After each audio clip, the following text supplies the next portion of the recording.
Programme खत्म होना है, परमिशन 2 बजे तक की है। मैं आपको बस एक ही बात कहना चाहूंगा कि जिसके पास लोकतंत्र में अपना डंडा, अपना झंडा, अपना नेता नहीं होता है, उस समाज को इंसाफ नहीं मिलता। इस मुल्क के अंदर जब हमारा देश आजाद हुआ, 3 सियासी पार्टियां थी, हिंदू महासभा, इंडियन यूनियन मुस्लिम लीग और कांग्रेस पार्टी। मुसलमानों ने अपनी पार्टी कांग्रेस को माना। हमारे बड़ों ने हमसे कह दिया था कि तुम अपना कोई सियासी प्लेटफॉर्म मत बनाना, अपना डंडा, अपना झंडा, अपना नेता मत बनाना। हमने अपने बड़ों की बातों पर यकीन किया, हमने लब्बैक कहा। लेकिन मौजूदा वक्त में आज हिंदुस्तान में इलेक्शन कमीशन ऑफ इंडिया में 2500 पार्टियां रजिस्टर्ड है। कितनी? 2500। तो 2500 पार्टियां बनने की जरूरत क्यों? अगर कांग्रेस की हुकूमत में हर किसी को इंसाफ मिल रहा था, क्योंकि कांग्रेस पार्टी सिर्फ हमारी पार्टी नहीं थी, बल्कि कांग्रेस दलितों की, पिछड़ों की, अगड़ों की, ब्राह्मणों की, ठाकुरों की, बनिया की, सोनार की, हर किसी की पार्टी कांग्रेस थी। लेकिन इस देश में 2500 पार्टियां सिर्फ इसलिए बनी कि हर समाज ने यही कहा कि हमारे समाज के साथ नाइंसाफी हो रही है। 2500 पार्टियां नाइंसाफी की बुनियाद पर इलेक्शन कमीशन ऑफ इंडिया में रजिस्टर्ड हुई। मराठाओं ने कहा कि हमारे साथ इंसाफ नहीं हो रहा है, तो उनका एक नेता जिसका नाम शरद पवार था, उसने राष्ट्रवादी कांग्रेस बनाई और मराठाओं को इंसाफ मिला। बंगालियों ने कहा हमारे साथ नाइंसाफी हो रही है, तो उनकी एक नेता ममता बनर्जी, उसने अपनी पार्टी बनाई, तृणमूल कांग्रेस बनी। तेलुगु ने कहा हमारे साथ नाइंसाफी हो रही है, उन्होंने भी अपनी पार्टी बनाई, तेलुगु देशम पार्टी बनाई। चंद्रबाबू नायडू को अपना नेता बनाया। जगन मोहन रेड्डी वाईएसआर कांग्रेस पार्टी बनी, जगन मोहन रेड्डी को अपना नेता बनाया। नॉर्थ इंडिया में अगर आप आएंगे तो लालू यादव ने आरजेडी बनाई, नीतीश कुमार ने जनता दल यू बनाई, शिबू सोरेन ने झारखंड मुक्ति मोर्चा बनाई, उत्तर प्रदेश में मुलायम सिंह यादव ने समाजवादी पार्टी बनाई, मान्यवर काशीराम जी ने बहुजन समाज पार्टी बनाई, ओम प्रकाश राजभर ने सुरेंद्र भारती समाज पार्टी बनाई, डॉक्टर संजय निषाद ने निषाद पार्टी बनाई। जिस समाज ने अपनी पार्टी बनाई, अपना डंडा बनाया, अपना झंडा बनाया, अपना नेता बनाया, उस समाज को इंसाफ मिला। अपनी लड़ाई, अपना डंडा, अपना झंडा बना करके वो लड़े तो उन्हें इंसाफ मिला। आज आपकी या हमारी हिम्मत नहीं है कि राजभर समाज के किसी लड़के को एक थप्पड़ मार दीजिए। आप मार देंगे आप? और आज से 25 से 30 साल पहले क्या माहौल था? आज किसी की हिम्मत नहीं है कि गलती करने पर भी निषाद समाज के किसी लड़के को आप मार दो। फैजाबाद के अंदर मदरसा में निषाद समाज की एक लड़की का रेप हुआ और वहां पर उसका नेता पहुंचा जिसका नाम डॉक्टर संजय निषाद था। संजय निषाद वहां पर पहुंचते हैं और समाजवादी पार्टी के मोहित खान जो मदरसा के नगर अध्यक्ष थे, उनके यहाँ काम करने वाला, उनके यहाँ नौकरी करने वाला एक लड़का जिसका नाम राजू था, उसने उस लड़की से रेप किया था। लेकिन मोहित खान को उसमें फंसा दिया गया। दबाव क्या था? दबाव सिर्फ यही था कि डॉक्टर संजय निषाद वहां पहुंच चुका था और उसके समाज का मामला। मोहित खान को जेल भेज दिया गया। उसकी जमीनें या उसके जो बेकरी थी या शॉपिंग मॉल था, उसका घर था, उसको तोड़ दिया गया। 2 साल के बाद बाइज्जत बरी हुए, अदालत ने उन्हें बरी कर दिया। 2 साल तो उनका गया, इज्जत उनकी गई, जमीनें जो उनकी तोड़ी गई, उनके मकानात, उनके महल्लात जो तोड़े गए, वो तो वापस नहीं आने वाले। तो अब आप अंदाजा कर लीजिए कि एक निषाद समाज की बेटी का मामला था, फर्जी मुकदमा किस पर हुआ? मोहित खान पर। राजभर समाज का एक आदमी था, पुलिस उसको ले जाके कोतवाली में बैठा दी देवरिया के अंदर या बलिया में। उसने बाहर आकर के कहा कि मुझे पुलिस वालों ने मारा, एक थप्पड़ मारा या दो थप्पड़ मारा, तीन थप्पड़ मारा, पूरा थाना ही सस्पेंड हो गया या ट्रांसफर कर दिया, वहां से हटा दिया। आए दिन 2014 से लेकर के अब तक 200 मॉब लिंचिंग हिंदुस्तान में मुसलमानों की हुई है। गोश्त के नाम पर, दाढ़ी के नाम पर, बच्चा चोरी के नाम पर, लव जिहाद के नाम पर 200 लोगों की मॉब लिंचिंग हुई है।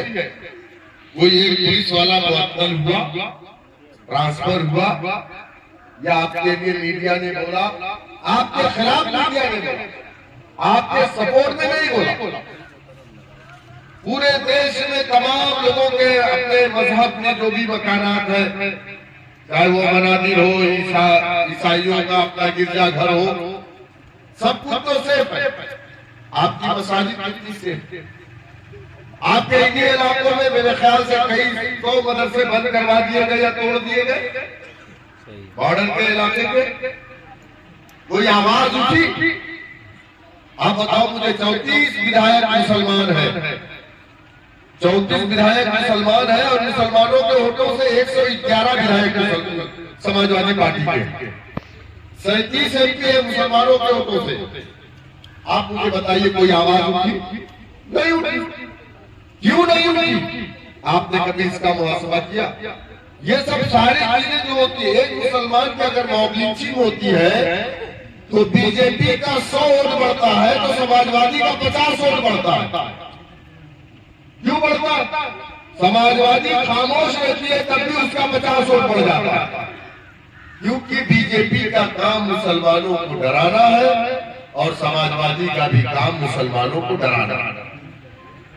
और डरा हुआ आदमी हमेशा सहारा ढूंढता, डरा हुआ आदमी कभी भी अपने पैरों पर नहीं खड़ा होता, हमेशा सहारा ढूंढता है। तो मुसलमान सहारे के तौर पर समाजवादी पार्टी के पीछे जाकर के छुपता, और इलेक्शन में समाजवादी पार्टी को वोट डालता है, और 5 साल फिर परेशान रहता है, फिर सहारा ढूंढता है।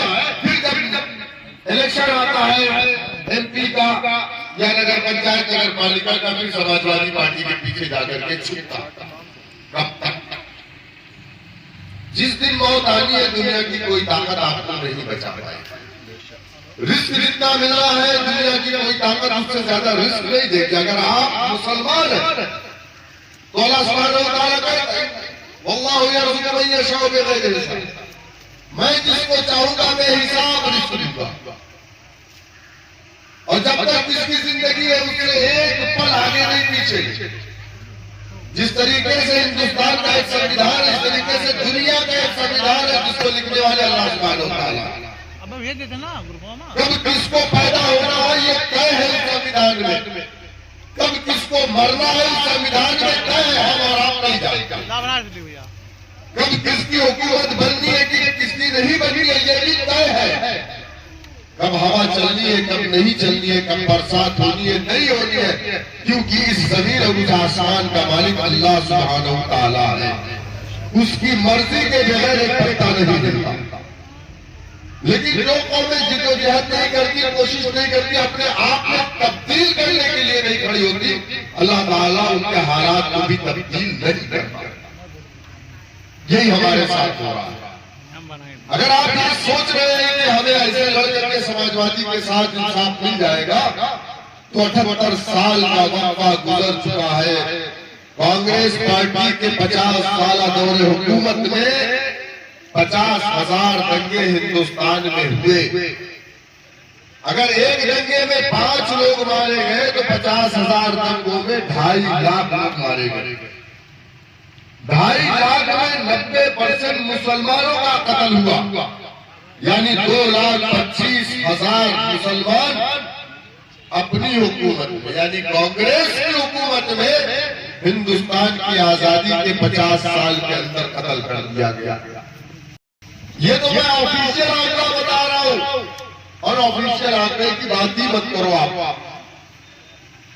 मेरे दोस्तों, मेरे बुजुर्गों, हम तो 2014 से उत्तर प्रदेश की गली और कूचों की खाक छान रहे हैं और हम आपसे बस सिर्फ यही कह रहे हैं, हमारा मकसद ये नहीं है कि हम नेता बन जाए, हमारा मकसद ये नहीं कि हम एमपी एमएलए बन जाए।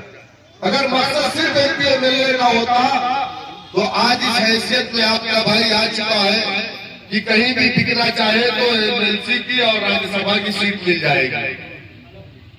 लेकिन अगर मैंने ऐसा किया तो मुझसे बड़ा कुत्ता कोई नहीं है, क्योंकि कुत्ता हमेशा बोटी के चक्कर में पीछे पीछे भागता है, लेकिन मुझे उसकी जरूरत नहीं है। अल्लाह सुब्हानहू व तआला ने मुझे ईमान की दौलत से मालामाल किया है, इससे बड़ी दौलत मेरे लिए कुछ भी नहीं होगी। मैं आपसे सिर्फ यही कहने आया हूं, अल्लाह के रसूल सल्लल्लाहु अलैहि वसल्लम जो लोग कहते हैं कि सियासत और दीन दोनों को अलग करो, तो अल्लामा इकबाल ने उनके बारे में कहा कि जुदा हो दीन सियासत से तो रह जाती है चंगी सी मदारिस मसाजिद शरीयत, अपने बच्चे अपनी दाढ़ी अपनी टोपी अपने घर अपने मकानात महल्लात नाइंसाफी के खिलाफ। अगर आप इंसाफ चाहते हैं, आप अपनी शरीयत को बचाना चाहते हैं, आप अपने बच्चों का अच्छा मुस्तकबिल चाहते हैं, आप अपने मदारिस मसाजिद को बचाना चाहते हैं, तो उसके लिए बगैर सियासत के आप नहीं कर सकते। क्योंकि सियासत का ही ये तय करता है कि राशन की दुकान पर जो फ्री का चावल मिलता है 4 किलो मिलेगा या 5 किलो मिलेगा। कोई डॉक्टर, कोई मास्टर, कोई मौलवी, कोई प्रोफेसर नहीं तय करता, ये सियासतदान तय करता है। सियासतदान ही ये तय करता है कि आपकी पॉकेट में रखा हुआ 1000-500 का नोट कब कागज का रद्दी टुकड़ा बन जाएगा। ये कोई डॉक्टर, मास्टर, प्रोफेसर नहीं, बल्कि एक चाय बेचने वाला जिसे सियासत ने ताकत दी, तो वो टेलीविजन के सामने बैठा, आपका पैसा पॉकेट में रखा हुआ कागज का रद्दी टुकड़ा बन गया। क्या मेरी बात है? अगर आप समझ रहे हैं कि आपको इंसाफ मिल जाएगा तो आपकी भूल है, इंसाफ के लिए आपको लड़ना पड़ेगा। तेरी सारा नबी की जिंदगी में अल्लाह के रसूल सल्लल्लाहु अलैहि वसल्लम ने 30 जंगें लड़ी थी, जिसमें आप खुद शरीक थे। कितनी? 30। अगर हुकूमत लोटे बदरी से मिल जाए तो फिर अल्लाह के रसूल सल्लल्लाहु अलैहि वसल्लम को 30 जंगें ना लड़नी पड़ती, और 30 जंग लड़ने के लिए सिपाही तैयार नहीं करने पड़ते हैं। क्या मशकें नहीं होती है? क्या हथियार नहीं तैयार करने पड़ते हैं? तो उसकी तैयारी भी तो हुई, यानी 1 साल में 1 से ज्यादा जंग अल्लाह के नबी ने अपनी लंबी जिंदगी में लड़ी। तो अल्लाह के नबी जंग क्यों लड़े? लोग बदनाम करते हैं कि तलवार की नोक पर इस्लाम फैला। कुरान कहता है ला इकराह फिद्दीन, दीन इस्लाम में कोई जोर जबरदस्ती नहीं।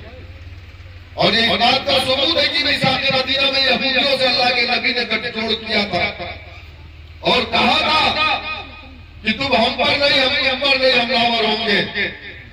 अगर मदीने की बाउंड्री पर अगर कोई गैर ताकतें हमला कर दिया तो हम मिल करके उनका डिफेंस में हम मुकाबला करेंगे। किया था अल्लाह के नबी ने, लेकिन अल्लाह के नबी ने उनके तरीके को अपनी जिंदगी में नहीं अपनाया, न उनके झंडे को अपने कंधों पर रखा था, बल्कि जो भी बारी थी टेबल डाल के अपने घंटे अपने झंडे के साथ था। लेकिन लोग बदनाम करते हैं कि इस्लाम तलवार की नोक पर फैला। इस्लाम तलवार की नोक पर नहीं फैला, बल्कि नाइंसाफी के खिलाफ इस्लाम ने तलवार निकाली थी। अल्लाह के रसूल सल्लल्लाहु अलैहि वसल्लम ने जो भी जंगें लड़ी थी वो नाइंसाफी के खिलाफ लड़ी थी। आपने सुना होगा, उलमा बयान करते हैं कि आका नबी करीम सल्लल्लाहु अलैहि वसल्लम जब इस दुनिया में तशरीफ नहीं लाए थे तो मक्के में लोग अपनी बच्चियों को जिंदा गाड़ देते थे, उसके खिलाफ लड़ाई लड़ी। गरीबों का माल लोग लूट लेते थे, उसके खिलाफ आपने जंगें लड़ी है। तो आज की जो तारीख है, आज का जो माहौल है, हमारी लड़ाई किसी मजहब के खिलाफ नहीं है। अगर कोई ये सोच रहा है किसी मजहब के खिलाफ है हम किसी मजहब के खिलाफ नहीं, हमारी लड़ाई कोई मनादिर से नहीं, हमारी लड़ाई जमीन की नहीं, हमारी लड़ाई जेवर की नहीं है। हमारी लड़ाई अगर है तो वो सिर्फ इंसाफ की लड़ाई है। जब इस देश का संविधान बराबरी और मसावत की बात करता है तो इस देश में बसने वाले एक एक नागरिक को बराबर का दर्जा मिलना चाहिए। लेकिन आज इस देश में 2 नंबर का शहरी किसी को बनाकर रख दिया गया है तो वो मुसलमान है। इस बात से कोई इनकार नहीं कर सकता। मेरे दोस्तों, मेरे बुजुर्गों, अगर इस इंसाफ की लड़ाई में आप हमारे साथ आना चाहते हैं तो आपका मोस्ट वेलकम। आप इस्तेमाल करते हैं और मुझे उम्मीद है जिस लड़ाई को आज से 1400 साल पहले जीतने के लिए तलवारें चलानी पड़ती थी, शहादत देनी पड़ती थी, जाने लेनी पड़ती थी, आज इस लड़ाई को जीतने के लिए न तलवार की जरूरत है न बंदूक की जरूरत है। अब तो लड़ाई बहुत आसान है, अब तो लड़ाई बहुत आसान है। न आपकी बीवी बेवा होगी, न आपके बच्चे यतीम होने वाले। अब तो लड़ाई आसान है। लेकिन जब लड़ाई आसान हुई तो आपके अंदर से दीन निकल गया और आपको अल्लाह सुब्हानहू व तआला के अलावा दुनिया का खौफ आपके दिलों में बैठ गया। अब तो लड़ाई लड़ने के लिए सिर्फ आपको अपनी उंगली का इस्तेमाल करना है। इसी उंगली से आप जिसको चाहेंगे तख्त पर बैठा देंगे, इसी उंगली से जिसको चाहेंगे तख्त पर लेटा देंगे। जो लोग सोचते हैं वजह से इत्तेहाद मुस्लिमीन किसी मसलक के, किसी मजहब के खिलाफ है, हम किसी मसलक, किसी मजहब के खिलाफ नहीं है। कुफ्र की बुनियाद पर तो हुकूमतें कायम रह सकती है, लेकिन जुल्म और नाइंसाफी की बुनियाद पर हुकूमतें कायम नहीं रह सकती। यही हमारी लड़ाई है। कांग्रेस ने जुल्म किया था, कांग्रेस ने नाइंसाफी की थी, अल्लाह ने सफाई हस्ती से कांग्रेस को मिटा दिया, दूसरे को मुसल्लत कर दिया। क्योंकि आप अपने हालात को तब्दील करने को नहीं तैयार, तो अल्लाह कुरान में यही बात कहता है कि जो कौमें अपने आप को तब्दील नहीं करती है, मैं उनके हालात को तब्दील नहीं करता, बल्कि उन पर दूसरी कौमों को मुसल्लत कर देता हूं। आज अगर आपके ऊपर कोई मुसल्लत है तो यूं ही नहीं है।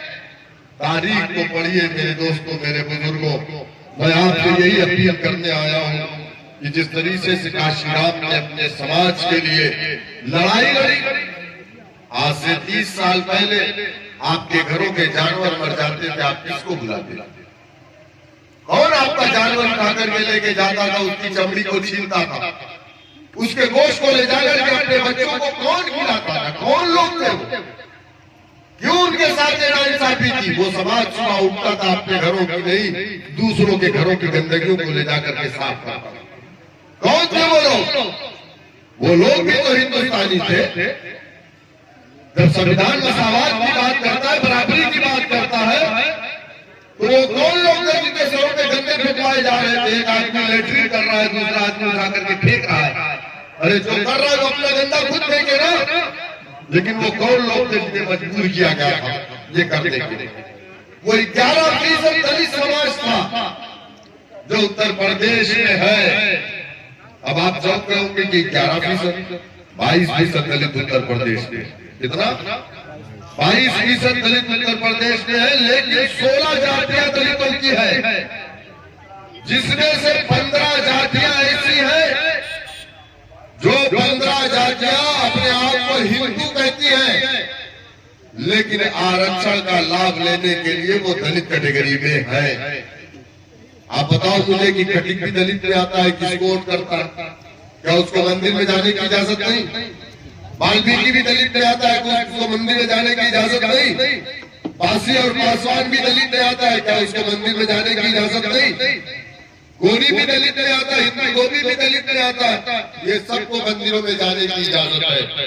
अगर किसी को मंदिर में जाने की इजाजत नहीं है तो वही 11% जिनका ताल्लुक मान्यवर काशीराम और बाबा साहेब भीमराव अम्बेडकर के समाज से, वही 11%।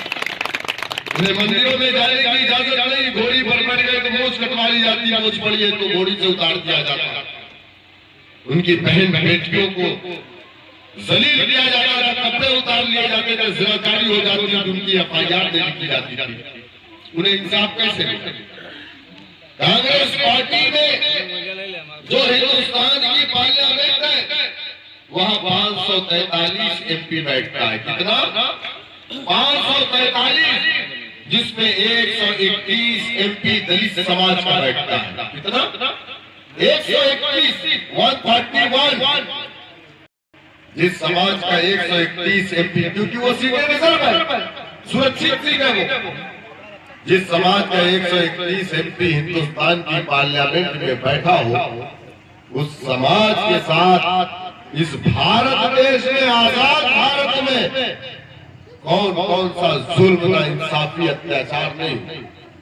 इनकी बहन बेटियों को कपड़े उतार लिए जाते, अरे कमर में झाड़ू बांधे जाते थे, इनके पैर का निशान ना रहे, इनके गले में मटकी लटकाई जाती थी, जमीन पर ना रुके। कोई इनको अपने दरवाजे पर, अपनी खाट पर नहीं बैठने देता था, कोई इनको अपने बर्तन में पानी नहीं पिलाता था। क्या मेरी बात गलत? और कोई इनके दरवाजे पर नहीं बैठता था, इनके बर्तन में कोई पानी नहीं पीता था। और जबकि उनके समाज का 131 MP हिंदुस्तान की पार्लियामेंट में, आप समझ रहे हो कि 34 MP आपको इंसाफ दिला देंगे? यही डुमरिया लग गए। आए दिन एक कुत्ता भारतीय जनता पार्टी का हारा हुआ लंगड़ा घोड़ा मुसलमानों के खिलाफ बोलते रहता है, कभी खतरा चेक करने की बात करता है, कभी कहता है कि हम 21 लड़कियां लेकर के चले जाएंगे। अगर तुम संवैधानिक तरीके से बात करोगे तो हम भी संवैधानिक तरीके से, लेकिन तुम अगर मर्यादा से हट करके बात करोगे तो हमारे मुंह में भी जबान है, हमने मर्यादा को तोड़ करके बात करना चाहते हैं। तुम बचाना अपने घर को, ऐसा ना हो कि दूसरे घर में झांकने के चक्कर में तुम्हारे घर एक खिड़की खुल जाए, तुम्हारी बच्ची भाग जाए किसी के साथ। क्योंकि हमें ज्यादा लोग पसंद करते हैं, हम स्मार्ट है, खूबसूरत है, अल्हम्दुलिल्लाह। हमसे स्मार्ट कौन है? हो सकता है तुम्हारी बच्ची को हमारा कोई बच्चा पसंद आ जाए, तब क्या करोगे तुम? अरे लाल कृष्ण वाली ने मुसलमानों को दामाद बनाया कि नहीं बनाया? बताओ आप। सुब्रमण्यम स्वामी ने अपनी भतीजी की शादी मुसलमान के साथ किया कि नहीं? क्या बताओ? और ये कट्टर हिंदुत्व वाले, ये सिर्फ पब्लिक के बीच में जाकर के हिंदू मुसलमान करते हैं और अपनी बहन बेटियों को मुसलमानों को देते हैं, उनके रिश्तेदार हैं। बहुत जल्दी इंशाल्लाह आप लोगों के यहाँ भी हारे हुए लंगे घोड़े रिश्ता लेकर के आएंगे। कोई खूबसूरत स्मार्ट लौंडा है तो तैयार रहना बेटा शादी करने के लिए उसकी बेटी से। उसको बोल दो कि तुम्हारे मुंह में जबान है तो हम गूंगे नहीं है। वो दिन लौट गए, चले गए जब खलील मियां फाख्ता उड़ाते थे, तुम बोलते थे, हम सुनते थे। अब हम भी बोलेंगे और तुझे भी सुनना पड़ेगा लंगड़े घोड़े।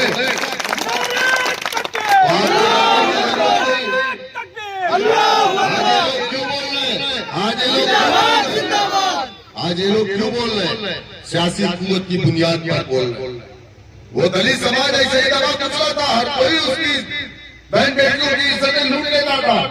तब उनका नेता जिसका नाम काशीराम का पंजाब की सरजमीन से आकर अपने समाज के बीच में गया और कोई रिकॉर्ड नहीं मिलता कि काशीराम ने जाकर के खटिक बस्ती में अपनी तकरीर की हो। काशीराम ने वाल्मीकियों से जाकर तकलीफ की, उनको समझाया हो। काशीराम ने 11% अपने समाज के लोगों को समझाया जिन्हें हिंदू नहीं समझा जाता था, जिन्हें मंदिरों में जाने की इजाजत नहीं। क्या कहा? सुनो, मेरा नाम काशीराम है और मैं तुम्हारा नेता हूं। वो कांग्रेसी 131 MP जो तुम्हारे समाज को तुम्हारा नेता नहीं, वो कांग्रेस का नेता है।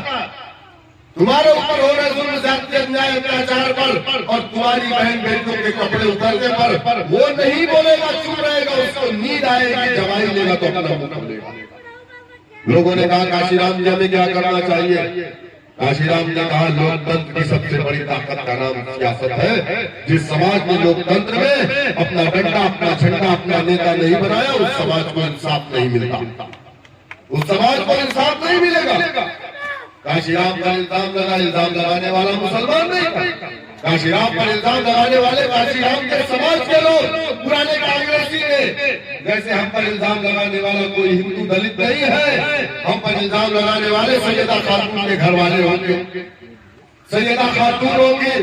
लेकिन आपा इस बार हम बनवा दे इंशाअल्लाह डुमरियागंज का विधायक आपा नहीं होगी, भाईजान होगा। और इस बार डुमरियागंज हम बड़ी ताकत से लड़ेंगे। पिछली बार हमने गलती किया था, हमने गलत जगह दाव लगा दिया था, लेकिन इस बार संगठन के लोग चुनाव लड़ेंगे डुमरियागंज इंशाअल्लाह ताला। जो जीतने के बाद या हारने के बाद भी पार्टी में रहेगा, इस मिशन को आगे बढ़ाने का काम करेगा इंशाअल्लाह। घबराना नहीं है। गिरते ऐसे सवार भी मैदान जंग में, वो तिफल क्या गिरेगा जो घुटने के बल चले। लड़ना है, जीतेंगे लड़ करके, हारेंगे भी लड़ करके इंशाअल्लाह ताला। काशीराम ने अपने समाज के लोगों से कहा कि सत्ता की चाबी को अपने हाथ में लो, इसी से तुम अपने लिए इंसाफ के सारे दरवाजे को खोल सकते। लोगों ने काशीराम का मजाक उड़ाया। पहले तो इल्जाम लगाया कि काशी आया है, परिषद से पैसा पाया है, हिंदू महासभा से पैसा पाया है और कांग्रेस को हराने आया। पुराने कांग्रेसियों ने इल्जाम लगाया। नौजवान खड़ा हुआ, कहा पिताजी चुप रहो, तू गुलामी क्यों हम तो न कर पाए। तू गुलामी क्यों तो हम न कर पाए, वही कहा तू कांग्रेस के गुलाम बने रहो, हम नहीं करेंगे। काशीराम हमारा नेता है, तो बाप मजबूर हो गया। और आज अल्हम्दुलिल्लाह हमारे यहाँ भी अक्सरियत में ऐसा मामला है। अब्बा समाजवादी पार्टी में है, बेटा कह रहा मैं तो एमआईएम में हूँ, है ना। और बहुत सारे अब्बा लोग ऐसे हैं जो बेटवा समझाए चाहे कि बैठे रहे, वो सुन लो, बेटवा समझाए समझ में आएगा, कहीं अब्बा कहे अब्बा। बाप बेटे के पास बेटा जवान हो जाता है तो बाप बात मान जाता है। जब हम लोग शुरू किए थे जो बच्चे 10 साल के थे, आज वो बच्चे 22 साल के हैं। आज वो अपने अब्बा को समझा करके लेकर के आ रहे हैं। तो हम समाजवादी पार्टी को कह देना चाहेंगे कि तुम मुगालते में मत रहना कि पिछली बार हमें इतना वोट मिला था। बिहार के तुम्हारे रिश्तेदार भी मुगालते में थे, लेकिन वहां के लोगों ने दिखा दिया, नौजवानों ने, औरतों ने बता दिया कि हम किसके साथ है। काशीराम के लोगों ने मजाक उड़ाया, बोले ये काशी आया है, जनसंघ से पैसा पाया, कांग्रेस को हराने आया, 11% वालों को लेकर के सत्ता की चाबी देने आया, और उन लोगों को सत्ता देने की बात कर रहा है जो गोबर से दाना चुन करके खाने वाला समाज है। लेकिन नौजवान हुआ कहा नहीं, काशी हमारा नेता। कहते हैं ना कि जिस ओर जवानी चलती है उस ओर जमाना चलता है। दुनिया ने देखा, मैं 9 साल बहुजन समाज पार्टी को बंद करके हुआ था। हिंदुस्तान के सबसे बड़े प्रदेश में अपने कौम की एक बेटी को उत्तर प्रदेश का मुख्यमंत्री बनाया कि नहीं बनाया। आप सारी बेईमानी के बाद 20% है, कितना 20%। डुमरियागंज में एक वोट कोई और न दे, आप अपना वोट डाल दो तो आपका विधायक बन जाएगा, आपका विधायक बन जाएगा। अरे अगर आप ये सोच रहे हैं कि हम 20% है, वो 80% है, तो आप ये क्यों नहीं समझ रहे हैं कि 80% में बंटवारा करना। दलित दल चला गया 20% दलित के साथ, बैकवर्ड चला गया अगर बैकवर्ड के साथ, 20 बढ़ गए ना। हाँ, ब्राह्मण चला गया ब्राह्मण के साथ, ठाकुर चला गया ठाकुर के साथ, बनिया चला गया बनिया के साथ। यही तो सोशल इंजीनियरिंग है। अगर सारे हिंदुओं की एक पार्टी बीजेपी होती तो फिर कांग्रेस अपोजिशन में न होती, या बीजेपी को फिर 50-40% वोट न मिलता। आज भी बहुत सारा हिंदू जो बीजेपी के साथ नहीं है, लेकिन इसी के दरमियान से आपको सर्वाइव करना है, अपना नेता बनाना है, अपना विधायक बनाना है, जो जीत करके अगर उत्तर प्रदेश की विधानसभा में जाए और डुमरियागंज का वो हारा हुआ लंगड़ा विधायक अगर कुछ बोले तो मेरी बात जवाब देने की उसके अंदर ताकत और हिम्मत। हम बोलते हमारे ऊपर मुकदमा कर देते। हमने बोल दिया था बहराइच में, बार बार कहते थे औरंगजेब लुटेरा है, सालार मसूद गाजी लुटेरा। गाड़ी कोई 6024 नंबर की हड़ताल किया सड़क पे से, रोज आए थे कहते थे ये लुटेरा है वो लुटेरा ऐसा लुटेरा।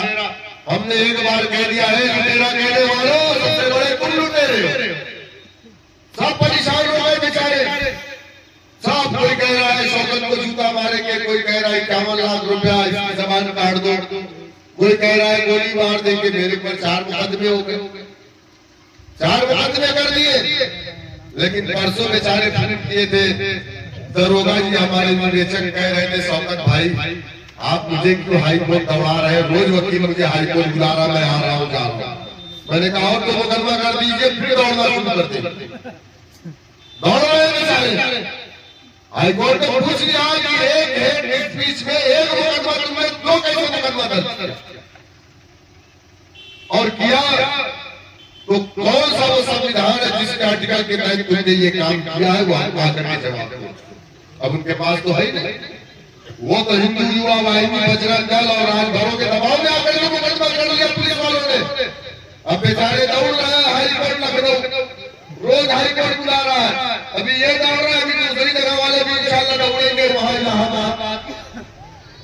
तो ये लोग इस तरीके से काम कर रहे हैं, इनको भी जवाब देने की जरूरत है। मेरे दोस्तों, मेरे बुजुर्गों, अगर आप चाहते हैं आपके साथ इंसाफ हो, उसके लिए आपको काशीराम की तरह सोचना पड़ेगा। जिताना हराना बंद कर दीजिए, आप जीतेंगे इंशाअल्लाह।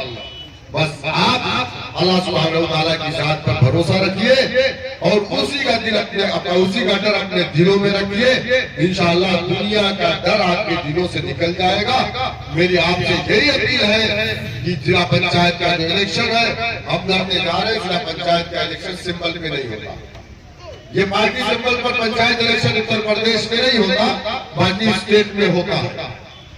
लेकिन जो आदमी अपने गले में पार्टी का झंडा और डंडा लेकर के आएगा, उसको आप पार्टी का कैंडिडेट मान करके बैरिस्टर असदुद्दीन ओवैसी साहब के हाथों को मजबूत करिएगा और आप मजबूत होंगे इंशाअल्लाह ताला। अगर आप समाजवादी के झंडे को वोट करेंगे तो अखिलेश यादव मजबूत होगा। अगर आप नीले झंडे को वोट करेंगे तो मायावती मजबूत होगी। अगर आप कांग्रेस को वोट करेंगे तो राहुल गांधी मजबूत होगा। अगर आप इस हरे परचम को वोट करेंगे तो इंशाअल्लाह आप मजबूत होंगे, आपका बच्चा तो मजबूत होगा, आपका फ्यूचर मजबूत होगा। और आने वाले कल में एक अलग बात है, हमारे विधायक जीते या ना जीते, हम लेकिन हमने एक तरफ तो लगा दिया है, अगर फल नहीं देगा तो इंशाअल्लाह साया लगेगा। फिर याद यही है कि मुत्तहिद हो तो बदल डालो निज़ामे गुलशन, मुत्तहिद हो तो बदल डालो निज़ामे गुलशन, मुंतशिर हो तो मरो शोर मचाते क्यों हो। बहुत बहुत शुक्रिया। अस्सलाम वालेकुम व रहमतुल्लाहि व बरकातहू।